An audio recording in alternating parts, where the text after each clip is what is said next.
We have got some very exciting news for one of my favourite car meets in Portsmouth. After years of controversy and debate. Controversy is right. After years of controversy and debate, the Port Solent car meet has finally changed its rules from over 400 horsepower and pre-1995 to over 400 horsepower and pre-2000. Finally! Oh, and of course, all EVs. Big news, but it still means my car can't get in. But the Mark II's getting, so we're getting closer. Now I know most of you probably aren't interested in MX-5s, but the change from 95 to 2000 does open it up to so many more cars, which is a very good thing, because one of the reasons I haven't really popped down here is because it did start to get a little bit samey and I was just showing the same cars, so it'd be nice to show you something different. Now it has been a while since I posted, and especially since I've been to a meet, and in that time a lot of cool stuff has happened, and we'll talk about that later. But for now, let's get into the meet and check out some pre-2000 cars. Now, as expected, the meet has turned out really busy, but of course, we've got to start in the old Ford section. Now, looking around, we've got a Sierra, we've got a Cosworth, but we haven't got a Mark IV RS Turbo. Now, yes, I've been gone a while, but my love for Fords hasn't changed. I actually went to an RS specific meet here the other week, and even then, there was no Mark IV RS Turbos, and there's still not one here today. We've got a couple of Capris, a couple of older Escorts, and another Sierra. But let's check out this Ford truck. Now this is very cool, and my appreciation for trucks has gone up massively recently, and there is a key reason for that. Now a lot has happened since my last video because it has been so long, but one of those things was I actually flew out to America and drove across Route 66. So of course we started in Chicago and we drove all the way through to LA, obviously stopping off in a ton of different places. We did take a little bit of a detour as well. We went up to the Grand Canyon, and we also done a few nights in Vegas because, you know, whilst we're there, may as well. It was such a surreal experience, and I'm not going to talk about too much now because I'm probably going to dedicate another video just talking about it, so if you do want to see that, let me know in the comments below. But whilst I was out there, I did do the typical British thing and somehow find a love for trucks and American muscle cars. I mean, you literally had no choice. Everywhere you looked was trucks, Dodges, Corvettes, Mustangs. Like literally their regular traffic was just trucks and American muscle cars. But it's like Corvettes. Whilst we were out there, we actually went to a little car meet, and there was like a little Corvette one, which was pretty cool, and there were a ton of C6s, C7s, C8s, and honestly, I would have one. I mean, there are a lot of cars I'd rather have first, but it would be cool because honestly, you don't see them here. Oh, and speak and they may appear. This is what I'm on about. I saw an absolute ton of these. How do you drive that on the UK road? Like, especially in the parking spaces. My MX-5 is tight fit in some spaces nowadays. Well, like that. See, how do you drive that on a UK road? That's huge. Anyway, back to the meet at hand. We're in the Porsche section. There always seems to be a ton of Porsches here, but there never seems to be an RS. Bit of a shame, but still cool. Now moving on to the Civic, which is very cool. Now purple makes everything look cooler. Maybe not everything, but most things look cooler. This thing is so cool. Wrapped in a livery, bucket seats, fully stripped out. I bet this thing weighs nothing. There goes the Mark 1 MR2. But just across from the Civic, we have a very cool Mitsubishi Colt. It's a very nice blue and some really cool wheels. It looks really nice and it's actually up for sale. So if you're interested, there you go. The Japanese section never seems to disappoint, but there does seem to be a little white theme going on here. Is white the new black?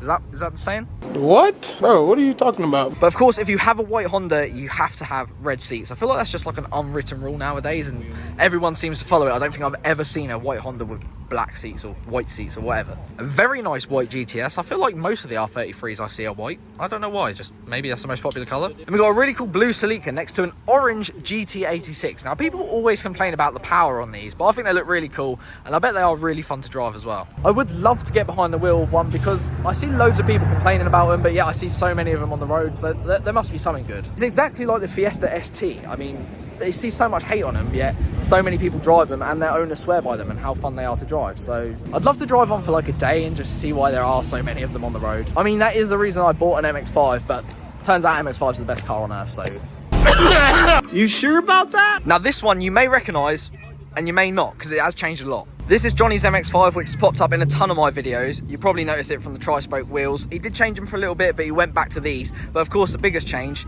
it's not black anymore. He's kept the roof black, but he has wrapped the rest of the car completely white, and he didn't do this at first, but he's added livery, which I think makes the car look so much cooler.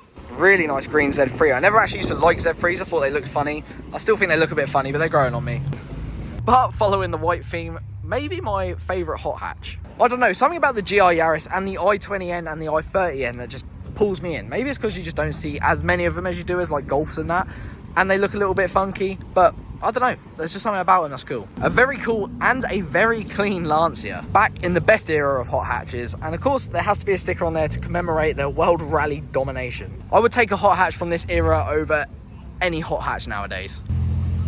Alright, there's the R33 that we have seen multiple times, built out insanely. Wow, sounds awesome.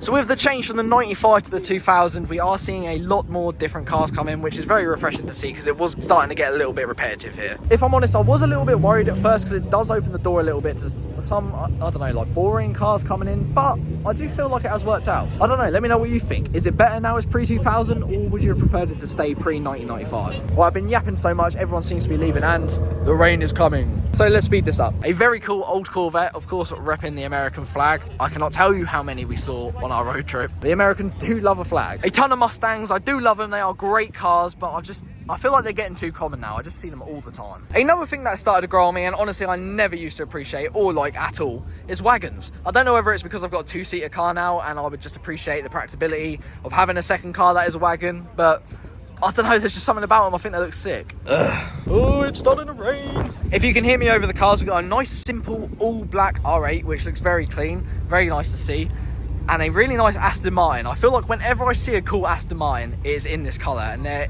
is a reason why. It looks sick. And then to top it off, an older Aston Martin DB7. Oh, it does look like the sun is coming back out, but I hate days like this because I look at that and go, shall I have my roof up or down? If I put the roof down, it'll piss down with rain. If I put the roof up, it'll be blazing hot. I can't win. Oh no, man left behind. No, I take my previous statement back. There is a Mark IV RS Turbo. It must have snuck in whilst I was around there.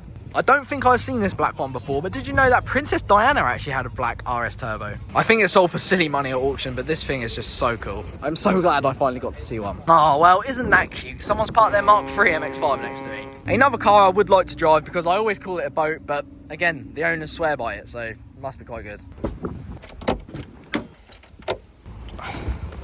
Yes, no need to flex with your electric roof. Although saying that, I think it's better to have a manual roof. Less things to go wrong. I've braved it. I've taken the roof off. If it does rain, I'm screwed because now this is in. I can't just reach over and pull it over. I actually have to get out, which is it's a little bit annoying, but I haven't been caught in the rain just yet. Why would I say that? But anyway, that was the Port Solent car meet and the first with the new rules. We saw a ton of new cars and hopefully they updated to 2005 and then we can get this baby in. Remember what I said earlier, if you do want to see me drop a video of my trip across Route 66 and let me know in the comments below. I've got a ton of photos and a ton of videos and I would love to talk to you guys about it because it was just unreal. As always, thank you so much for watching. We have got a big upgrade coming to the car. It is something we have done before, but I'm just getting better ones of it. And hopefully this time I'll get a better video of me installing them. Now looking at the clouds, it looks like I made a little bit of a mistake with putting my roof down. So I am going to get home. So I hope you guys have a great day and I'll see you all in the next video.